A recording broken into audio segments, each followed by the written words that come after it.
السلام علیکم میرے عزیزو، آپ کا اپنا میزبان حسن جلال فرام یو کے۔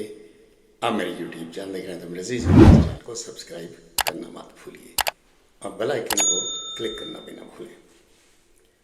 آج میں کچھ پیغامات ہمارے چیف جسٹس جناب محترم قاضی فائز عیسیٰ کا نام چھوڑنا چاہتا ہوں۔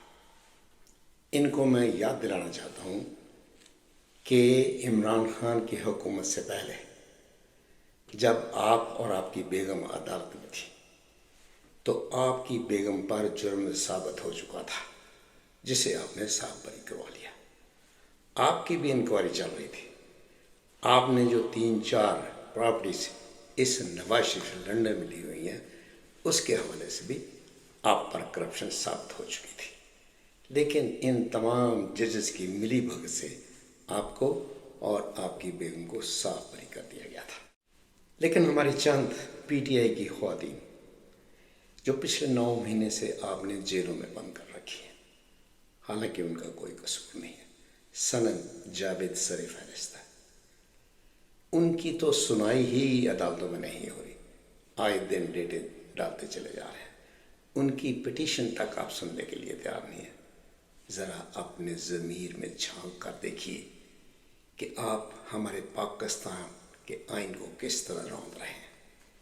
لیکن یاد رکھنا، جو کچھ بھی تم کر رہے ہو اس کا جواب دہ آپ کو ہونا پڑے گا۔ اگر آپ ہماری پاکستانی قوم کے کبھی ہتھے چڑھ گئے تو وہ تمہاری وہ درگت بنائیں گے کہ آپ ساری زندگی بھول نہیں پاؤ گے۔ آپ اچھی طرح جانتے ہیں کہ آپ پاکستان کے آئین کو پامال کر رہے ہیں اور ان چوروں ڈاکوؤں لٹیروں کی آپ حفاظت میں بھی مصروف ہیں۔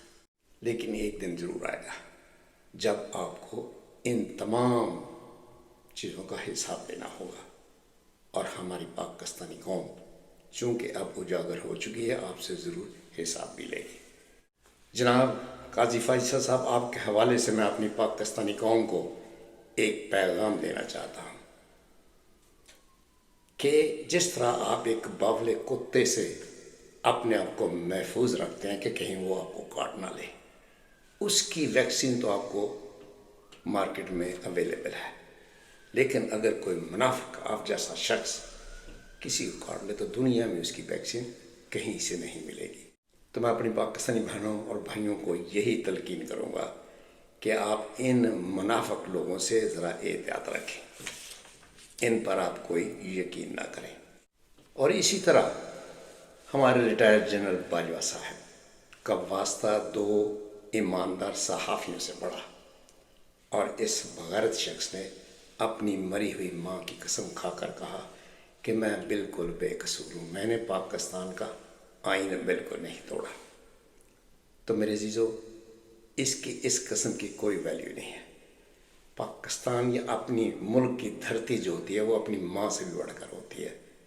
اس نے ہمارے پاکستان کی دھرتی کو پامال، تباہ و برباد کیا اور ہمارے آئین کو اس نے اپنے پاؤں تلے روڑا۔ اس کے اس بیان کی کوئی حیثیت نہیں ہے۔ ایک دن آئے گا انشاءاللہ جب عمران خان وزیر اعظم پاکستان ہوگا تو اس سے ضرور حساب لیا جائے گا۔ اب یہ جناب ہماری یہ 3-4 نون لیگ کی جعلی خواتین، جس میں سر فہرست مریم اورنگزیب، عظمیٰ بخاری اور 1-2 اور، انکلوڈنگ یہ ہماری وزیر اعلیٰ پنجاب جناب محترمہ مریم صاحبہ بھی ہیں، یہ جب بھی ٹی وی پر بیٹھتی ہیں اس شریف خاندان کی تعریفوں کے پل باندھ دیتی ہیں، اور یہ کبھی یہ نہیں سوچتی کہ یہ کیوں اتنا جھوٹ بول رہی ہیں چند ٹکوں کی خاطر۔ لیکن انہی کا ایک، کیا میں کہوں، جس کا نام جاوید لطیف ہے، دل تو چاہتا ہے کہ اس کو برا بھلا کہوں، لیکن مجھے شرم آتی ہے۔ وہ ان کی تمام جو بھی یہ ڈرامے پیش کرتی ہیں، یہ جو بھی یہ قصیدے کستی ہیں نواز شریف کے حوالے سے، یہ ایک بیان دے کر ان سب پر پانی پھیر دیتا ہے کہ ہم نے عوام کا مینڈیٹ چوری کیا ہے، ہم ہار چکے تھے، حکومت پی ٹی آئی کی ہونی چاہیے، لیکن ان بغیرتوں کو کوئی شرم ہے نہ حیا۔ اب آئیے اچھے حکمران، ایماندار حکمران، محب وطن حکمران اور غدار حکمرانوں میں کیا فرق ہوتا ہے۔ بنگلہ دیش جو کسی وقت ہمارا دایاں بازو تھا، آج اس کی معیشت اس قدر سٹرونگ ہو چکی ہے کہ اس وقت ان کے قومی خزانے میں 112 ارب ڈالر موجود ہیں، اور ادھر آئیے ہمارے پاکستان کے قومی خزانے میں آپ کو سوائے پاکستان کے قومی ترانے اور 9 مئی کے افسانے کے سوا آپ کو کچھ نہیں ملے گا۔ اس لیے میرے عزیزو، میرے پاکستانی بہنوں اور بھائیوں، جس طرح ابھی آپ باہر نکلے ہیں، آپ نے اس کو کیری آن رکھنا ہے۔ جب بھی آپ کا لیڈر عمران خان آپ کو آواز دے، آپ نے اس طرح باہر نکلنا ہے۔ آپ نے باہر نکل کر ان تمام چوروں ڈاکوں لٹوروں کی نیندیں حرام کر دی ہیں۔ تو میرے عزیزو، میں امید کرتا ہوں کہ آپ اسی طرح یہ پریشر قائم اور دائم رکھیں گے، اور اس کے ساتھ میں آپ کی دعاؤں سے آپ سے اجازت چاہوں گا۔ زندہ باد پاکستان، پائندہ باد۔ Thank you.